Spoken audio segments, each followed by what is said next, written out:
Friends, कोशिश करना आखिर तक देखो इस वीडियो को, तभी कुछ समझ में आएगा।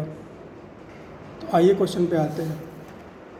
तो फ्रेंड्स, हमें इस क्वेश्चन में दे रखा है कि एक बॉल है जिसका कि मास m है, उसको हॉरिजॉन्टल से 45 डिग्री एंगल पर थ्रो किया गया है विद वेलोसिटी v। तो फ्रेंड्स, हमसे पूछा ये है कि what will be it's angular acceleration l, what will be its angular acceleration L when this ball reaches to maximum height with respect to origin। मतलब हमें ओरिजिन के रिस्पेक्ट में इसका एंगुलर मोमेंटम बताना है जब ये बॉल मैक्सिमम हाइट पर है। तो फ्रेंड्स, एंगुलर मोमेंटम L क्या होता है? एंगुलर मोमेंटम L होता है m into R cross v। मतलब अगर ये r वेक्टर की डायरेक्शन है और ये v वेक्टर की डायरेक्शन है, तो हमें क्या देखना है? हमें यूज़ करना है राइट हैंड थंब रूल। तो हम क्या करेंगे? r की डायरेक्शन में फिंगर्स को रखेंगे और पाम को रखेंगे v की डायरेक्शन में और इसको रोटेट कराएंगे। तो हमें डायरेक्शन मिलेगी डाउनवर्ड डायरेक्शन मिलेगी। r को इसकी तरफ लेके आएंगे तो हमें डाउनवर्ड डायरेक्शन में मिल जाएगी। किसकी डायरेक्शन? एंगुलर मोमेंटम की डायरेक्शन। तो फ्रेंड्स, अगर इसको हम बोले कि ये y एक्सिस में है, इसको बोले ये x एक्सिस में है, मतलब ये प्लस एक्सिस में है, ये y प्लस y एक्सिस में है, तो l की डायरेक्शन क्या हो जाएगी? -z axis. फ्रेंड्स, ये तो हो गई डायरेक्शन की बात। अब हम बात करेंगे मैग्नीट्यूड की। तो फ्रेंड्स, ये कितना हो जाएगा? m, और ये इसको हम क्या लिख सकते हैं? r perpendicular into v। तो फ्रेंड्स, ये हो जाएगा एंगुलर मोमेंटम का मैग्नीट्यूड। मतलब अगर ये जा रहा है v वेलोसिटी से प्लस x डायरेक्शन में, थोड़ा सा आपको एक्सिस के बारे में नॉलेज होनी चाहिए। ये y एक्सिस है, ये x एक्सिस है और ये प्रोजेक्टाइल पाथ है। तो अगर ये v वेलोसिटी से प्लस x एक्सिस में जा रहा है, प्लस x डायरेक्शन में जा रहा है, तो इसकी ग्राउंड से परपेंडिकुलर डिस्टेंस क्या होगी? फ्रेंड्स, हमें ओरिजिन से हमें बताना है कि इसकी परपेंडिकुलर डिस्टेंस क्या है वेलोसिटी की। तो फ्रेंड्स, इसको थोड़ा सा पीछे कर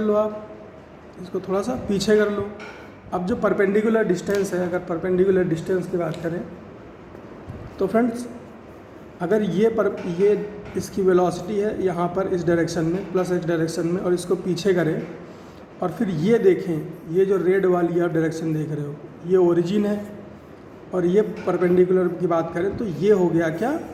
ये हो जाएगा r परपेंडिकुलर, और v हमें पता है कितना है, वो भी कैलकुलेट करेंगे। तो हमें ये परपेंडिकुलर डिस्टेंस इनटू ये वेलोसिटी कंपोनेंट, इसकी हॉरिजॉन्टल वेलोसिटी जो है, वो दोनों को प्रोडक्ट ले लेंगे, r परपेंडिकुलर इनटू v, तो हमें क्या मिल जाएगा? l मिल जाएगा। तो आइए, ये तो क्वेश्चन हो गया, आइए देखते हैं इसका सॉल्यूशन क्या होगा।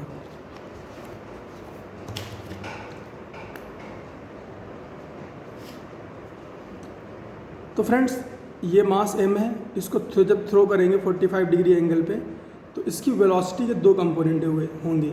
एक तो होगा v sin 45 जो कि वर्टिकल डायरेक्शन में होगा, एक होगा v cos 45 जो कि हॉरिजॉन्टल डायरेक्शन में होगा।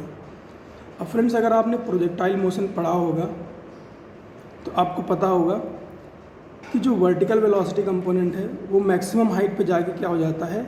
0 हो जाता है। और अगर आपने नहीं पढ़ा है तो आप इसको ऐसे समझ लीजिए कि फाइनल वेलोसिटी क्या होती है? Initial velocity plus acceleration into time.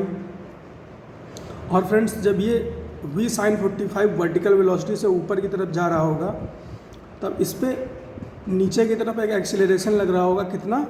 -g के बराबर। तो फ्रेंड्स, ये जो वेलोसिटी हो जाएगी, ये क्या हो जाएगी?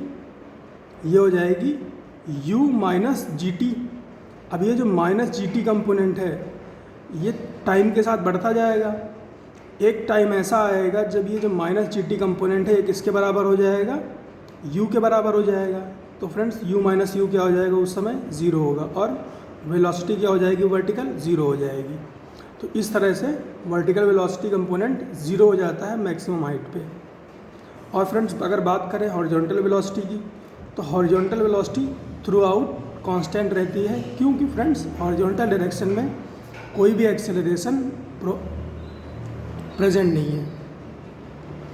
तो फ्रेंड्स मैक्सिमम हाइट पे इसके पास कौन कौन सी वेलोसिटी है, वर्टिकल वेलोसिटी 0 हो गई तो केवल हॉरिजॉन्टल वेलोसिटी बची। तो अगर हम निकालना चाहें angular momentum with respect to origin, angular momentum with respect to origin, तो फ्रेंड्स ये ओरिजिन, इसको ओरिजिन मान लिया, यहाँ पर इसको ओरिजिन मान लिया, और ये क्या हो गया, ये इसकी वेलोसिटी हो गई v, ये इसकी वेलोसिटी हो गई v cos 45, v cos 45 इसकी वेलोसिटी हो गई। अब हमें क्या चाहिए, हमें चाहिए perpendicular distance of this velocity from origin. तो परपेंडिकुलर डिस्टेंस क्या होगी इस वेलोसिटी कंपोनेंट की फ्रॉम ओरिजिन, ये ओरिजिन है, यहाँ से एक परपेंडिकुलर ड्रॉ करें अगर, तो ये हो जाएगी क्या, perpendicular distance r perpendicular origin, ये वेलोसिटी है, ये वेलोसिटी है, वेलोसिटी का इसको थोड़ा पीछे ड्रॉ करें अगर, तो क्या होगा, ये वेलोसिटी हो गई और ये क्या हो गई, परपेंडिकुलर डिस्टेंस हो गई, ये ओरिजिन है। तो अगर हम ये निकाल लें तो हमें क्या मिल जाएगा, r परपेंडिकुलर मिल जाएगा। और ये है क्या फ्रेंड्स, ये है maximum height h max of a projectile path. तो friends in parabolic projectile motion maximum height जो होती है क्या होती है, u² sin² θ/2g, u² sin² θ/2g। ये स्टैंडर्ड रिजल्ट है फ्रेंड्स, इसको आपको याद करना पड़ेगा, नहीं तो हर क्वेश्चन में आप डिराइव नहीं कर सकते। आपको 3 मिनट में क्वेश्चन करना है, अगर आप इसको डिराइव करने बैठोगे तो फिर क्वेश्चन आगे कैसे करोगे। तो फ्रेंड्स इसको आप याद ही कर लो तो बेहतर है। तो फ्रेंड्स मैक्सिमम हाइट क्या हो गई, u² sin² θ/2g, और u की वैल्यू क्या है, u की जो वैल्यू हमें दे रखी थी वो दे रखी थी v। तो हमने क्या लिख लिया, v² sin² थीटा कितना है 45 पे इसको प्रोजेक्ट किया गया था, तो v² sin² 45 divide by 2g, sin 45 की वैल्यू होती है कितनी 1/2, 1/√2, sin² 45 की वैल्यू कितनी हो जाएगी 1/2, ये 2 नीचे आ जाएगा तो कितना हो जाएगा 4, g पहले से है, और ये v², तो v²/4g क्या हो जाएगा h मैक्स। यही h मैक्स क्या है, r परपेंडिकुलर है। तो फ्रेंड्स एंगुलर मोमेंटम कितना हो जाएगा, फिर एंगुलर मोमेंटम हो जाएगा mv/r परपेंडिकुलर। इसको एक्चुअली इस तरह से लिखना चाहिए mr परपेंडिकुलर इंटू v। तो वैल्यूज पुट कर लेते हैं, m की वैल्यू तो हमें देनी रखी, v हमें कॉन्स्टेंट्स ये के टर्म में ही आंसर बताना है, तो ये m हो गया और ये v/√2 हो गया, v/√2, ये vx था कितना v cos 45 कितना 1/√2, तो ये कितना हो जाएगा v/√2। तो यहाँ पे रख लिया v/√2 इंटू मैक्सिमम हाइट कितनी है v²/4g, इसको मल्टीप्लाई कराएंगे तो हमारे पास आएगा v² इंटू v³ और ये m डिवाइड में 4 और ये √2 4√2 और ये g, तो l की वैल्यू आ जाएगी mv³/4√2g। तो यही था इस क्वेश्चन में फ्रेंड्स। और अगर बात करें डायरेक्शन ऑफ एंगुलर मोमेंटम की अगर बात करें तो फ्रेंड्स वेलोसिटी है इसकी प्लस x डायरेक्शन में, वेलोसिटी है प्लस x डायरेक्शन में, और जो r है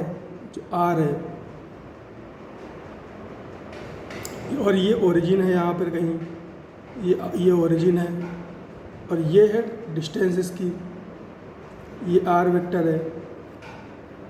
तो फ्रेंड्स इसको अगर आगे बढ़ाएं तो ये यहाँ जाएगा, ये यहाँ पर जाएगा। और इसमें अगर हम लगाएं क्या, राइट हैंड थंब रूल लगाएं, और तो क्या हम इस तरह से कुछ आएंगे राइट हैंड थंब रूल से क्लॉकवाइज डायरेक्शन में। और जब हम क्लॉकवाइज डायरेक्शन में घूमेंगे, आर क्रॉस वी होता है, आर क्रॉस वी, तो जब हम इसको ऐसे घुमाएंगे, है ना, तो ये कहाँ जाएगा, क्लॉकवाइज में डाउनवर्ड जाएगा। ये टेक्निक है, इसको आप मतलब बिना फिंगर घुमाए भी आप इसकी डायरेक्शन निकालने की टेक्निक होती है ये, है ना। तो इसको आप ऐसे क्लॉकवाइज, ये क्लॉकवाइज घूम रहा है, मतलब स्टार्टिंग पॉइंट से और एंडिंग पॉइंट की तरफ आपको एक सर्किल बनाना होता है। तो अगर वो सर्किल क्लॉकवाइज घूम रहा है तो डायरेक्शन हो जाती है डाउनवर्ड, और अगर ये ऐसा घूम रहा होता तो डायरेक्शन हो जाती अपवर्ड। फिलहाल ये क्लॉकवाइज घूम रहा है, तो इसकी डायरेक्शन क्या हो जाएगी, डाउनवर्ड। मिलते हैं अगले क्वेश्चन में, पढ़ते रहिए।